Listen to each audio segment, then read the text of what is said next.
biology students. We are now moving with another very important topic of the chapter morphology of the flowering plant, and the topic name is parts of flower. In the previous lecture of ours, we just know about there is a thalamus receptacle over which the four main parts of the plant are present. Two are the vegetative part and two are the reproductive parts, right? Vegetative part में क्या आता है? Calyx and corolla, जिसे हम sepals and petals भी कहते हैं. और reproductive part में क्या आता है? Androecium and gynoecium, जिसे हम stamen, pistil and carpel भी कहते हैं.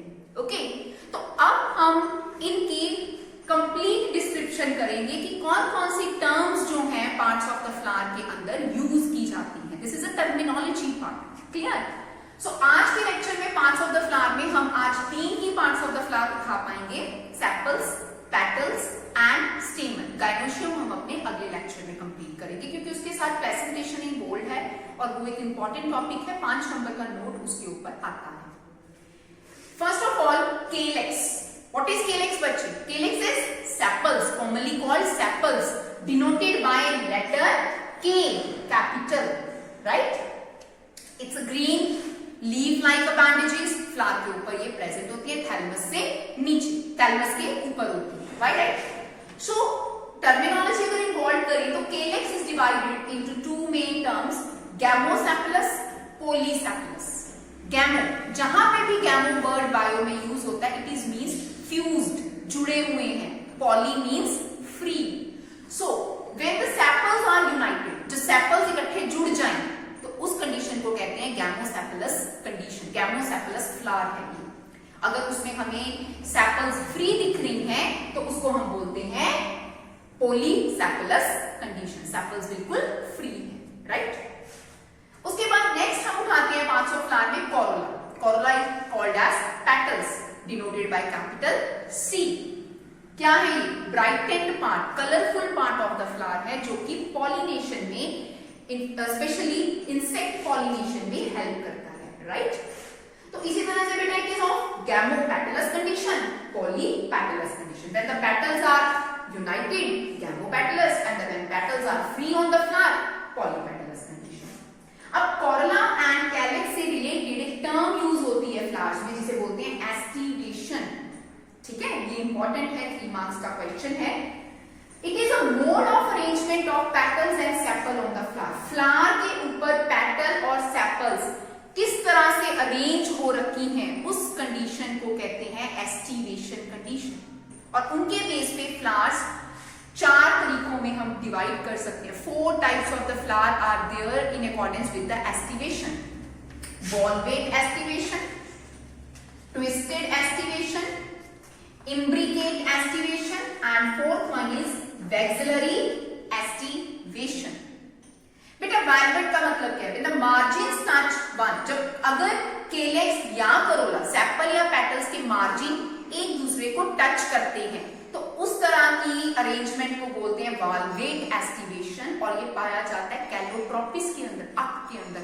डायग्राम देखिए, ये होती है मार्जिन जी, 1 2 3 4, मतलब इसमें 5 सेपल लगा लो या पेटल्स लगा लो और इनके मार्जिन एक दूसरे को हल्के से टच कर रहे हैं, तो ये वॉल्वेट कंडीशन में लिखी जाएगी. नेक्स्ट है ट्विस्टेड एस्टिवेशन.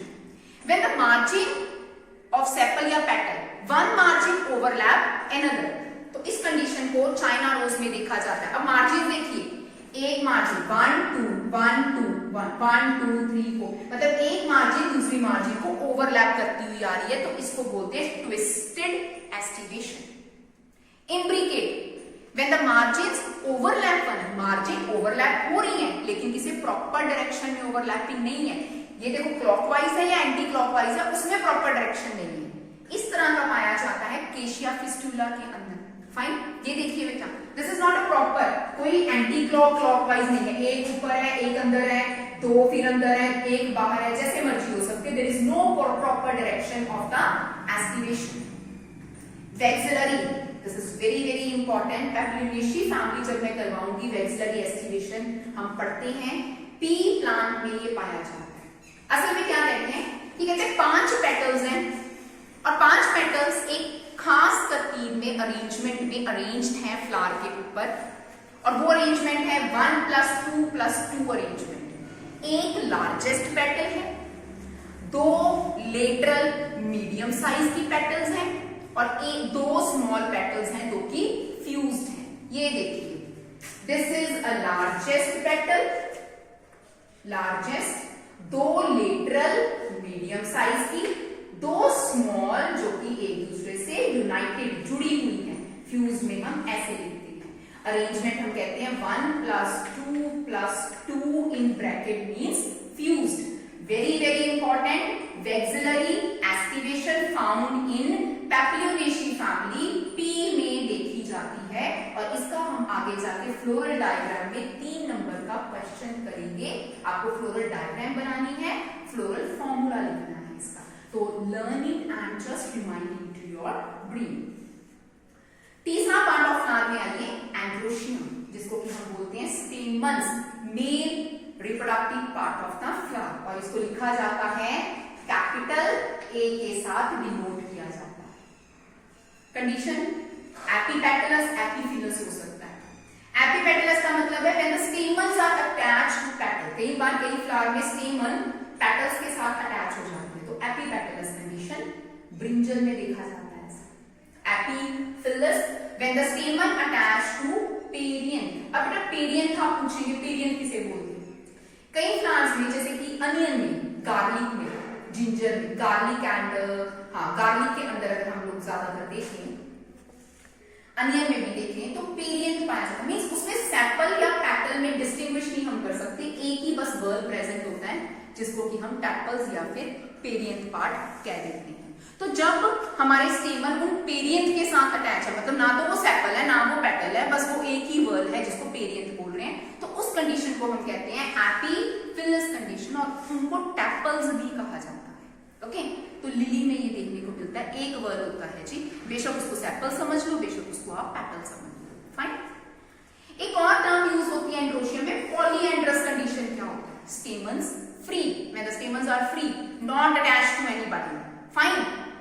और एक जब they are united and they are attached to, तो उसको हम 3 में बांट देते हैं, मोनोएडल्फस, डायएडल्फस, पॉलीएडल्फस। मोनोएडल्फस का मतलब स्टेमन्स यूनाइटेड, स्टेमन्स जुड़े हुए हैं और एक ही बंडल में प्रेजेंट है। बड़े आराम से चाइना रोज में कंडीशन देखने को मिलती है। डायएडल्फस, स्टेमन जुड़े हुए हैं, 2 बंडल में जुड़े, आधे ऐसे जुड़ गए, आधे अपने आप से अलग से जुड़ गए। पी में देखने को मिलती है, 2 तरह के बंडल है जिसमें। पॉलीएडल्फस, मेनी स्टेमन्स प्रेजेंट है, यूनाइटेड है, नंबर ऑफ स्टेमन्स और बंडल्स में प्रेजेंट है। तो सिट्रस प्लांट्स के अंदर हम लोग ये चीजें देखते हैं। तो बच्चे आज के टॉपिक में, आज के लेक्चर्स में आप पार्ट्स ऑफ प्लांट में कैलेक्स, कोरोला, एंड्रोशियम और उनसे रिलेटेड सारी टर्म्स आप लिखेंगे, इसका स्क्रीनशॉट लेंगे, इसको लर्न करेंगे, and if you find any kind of the problem into the lecture, you just